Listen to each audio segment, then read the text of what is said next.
Chain reaction cycles is back. Let's talk about it.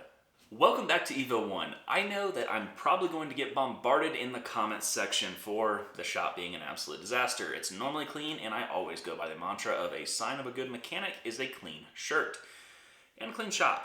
This, not reflective of that. I understand. The reason for it is I have voiced on this channel that I have aspirations to create my own bicycle components and accessories brand and eventually grow it into a bike brand. And I actually had a phone call yesterday that rapidly accelerated that timeline for me. And therefore, I pretty much have like 48 hours to build out, develop, and create a prototyping and manufacturing lab. So yeah, that's fun. Now, for those of y'all who tuned into this video to talk about chain reaction cycles, they recently launched a brand new updated website with some pretty amateur spelling errors. So let's talk about that. If you haven't followed along with the entire saga of chain reaction cycles, Wiggle, Nukeproof, Vitas, let me break it down, give you the Cliff Notes version.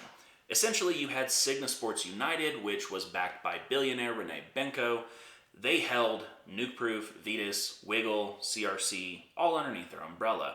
Rene Benko got into some trouble. It kind of fell by the wayside. From there, they went into administration.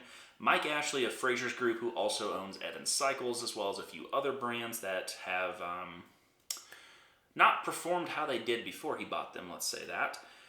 They essentially bought them up, or at least bought the names and the IP, and now we have seen a relaunch of the chain reaction site. So, now you're up to speed.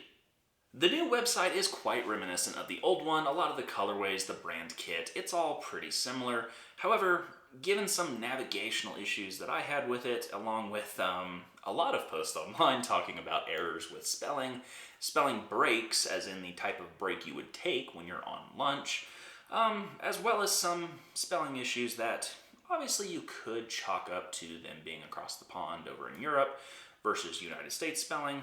I can understand that.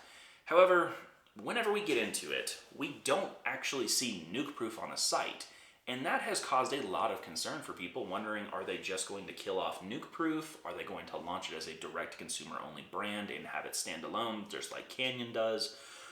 What's going on? My theory on this is a little bit different. I have to look at Vitas and Nukeproof a little bit more independent than, honestly, I think I should, because for a long time it was rumored that the frames are essentially the same and they're made in the same place.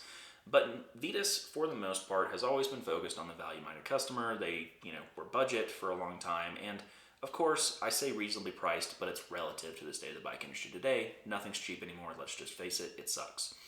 From there, Vitas, whenever Signa went into administration, we saw a lot less marketing push on their side. And then we saw people like Polygon really start to take over and basically dethrone them as the budget or value-minded bike. And I think that was a very smart move from Polygon because whenever their T7s and T8s came out and they had all the issues with C-tube gussets cracking and people being out 6 months on a frame and then having to come out of pocket to swap the parts over at a local bike shop, people were pissed. A lot of YouTubers, we'd see comments come up and then the comments were gone, and then now all of a sudden every YouTuber has a Polygon that's their dream build and it's the greatest thing since sliced bread, which I have an issue with because if a company sends you a bike, it's your duty as a YouTuber to review that bike honestly. It doesn't have to become your dream bike, and you don't have to base your entire personality on that brand. In fact, I'm in possession of a few different bikes that I'm supposed to do reviews on, and I'll just be upfront, they're not my dream bike. Do I think that they definitely have the capability of being somebody's dream bike and I think they're good? Yeah, I do. But my dream bike is a short chainstay, steel, full squish, with 180 mils of travel front and rear. I'm still looking for a company that makes that frame, but if you know of one, let me know. But yeah, I'm not going to come tell you that something's my dream bike when it's just not, and I'm not going to base my personality on it. That's just who I am. Now, Nukeproof. I do think that Nukeproof could stand independently and be a direct-to-consumer brand because of the fact that they have such a loyal following. People, whenever everything went sideways, were just scrounging for parts. Companies like Colorado Cyclists were buying parts up, getting inundated with orders, and then we even see it now flip to eBay and other search engines like that, where people are just outbidding each other trying to acquire these parts and stockpile. And I've even seen comments here on this channel for people stockpiling, and good on them, because these parts are only going to get harder to find and more expensive if the bike quality changes and if Mike Ashley did not procure the manufacturing that was already in place. I mean, that's going to be a very big change if those bikes are no longer what they used to be. Quite honestly, I see some of the value going up, but again, that's debatable. As far as the new Chain Reaction Cycles website is concerned, I'm not really seeing anything earth-shattering as far as new parts, colorways, whatnot goes, but I am also seeing that free shipping no longer exists, and there are some just glorious and hilarious grammatical errors on there that I really hope nobody enlightens them to. Please don't snitch. Now, other than that, I don't, again, see anything that's going to be life-changing.